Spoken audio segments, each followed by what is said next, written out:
guys, ito kami, dito ako naglalakad, naghahanap na ang bilihan ng furniture. Kailangan ko kasing tumingin ng office table para sa office namin.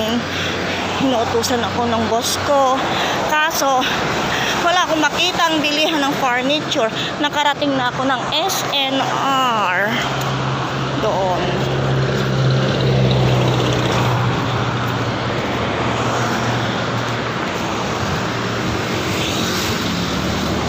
Puro mga bilihan naman ng parol ang naabot ko, ang nakakita ko. Diyos ko.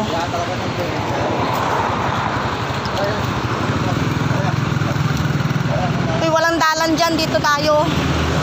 Diretso. Dito ba sinabi?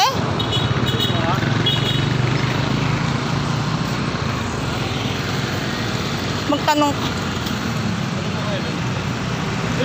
Oh. Naka-video ako po na behave ang attitude.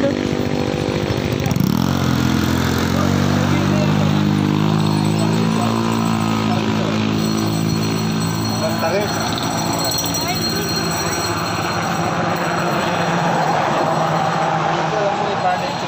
Mapagawa ko kayo? Hindi. Bibili. Ready kita. Ito, alam ko natin po yung siya. Ito. Ito kayo dyan. SNR po yan, mga groceries po yan, duty free po yan. Hindi, meron ng mga prices dyan. Ito, bata. Kayong furniture na ho dyan. Pwede na ho dyan. Pasok ko kayo dyan. Pwede na kayo furniture na ho dyan. Kasi ba't ito alam ko walang furniture. Pero may pagawa ng furniture dito. May factory furniture dito. Hindi po, yung bilihan po yung department. Ano po ba yun? Alam mo yun yung iskalahan? Sige pa, salamat po. Salamat po. Parang lasing. Kahit hindi nyo alam, isa't nga, doon po. Hindi lang sabihin, hindi po namin alam. Mga Pilipino nga naman talaga.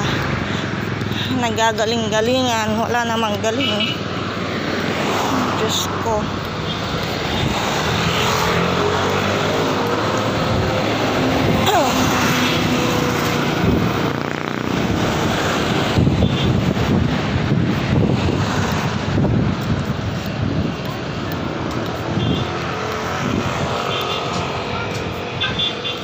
Ayan, mga bilihan ng parol ang nakita. Ayo. Saan kaya pa?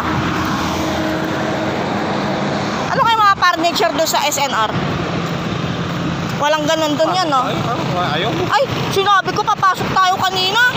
Ikaw diyang hindi pumasok. Sabi mo membership lang.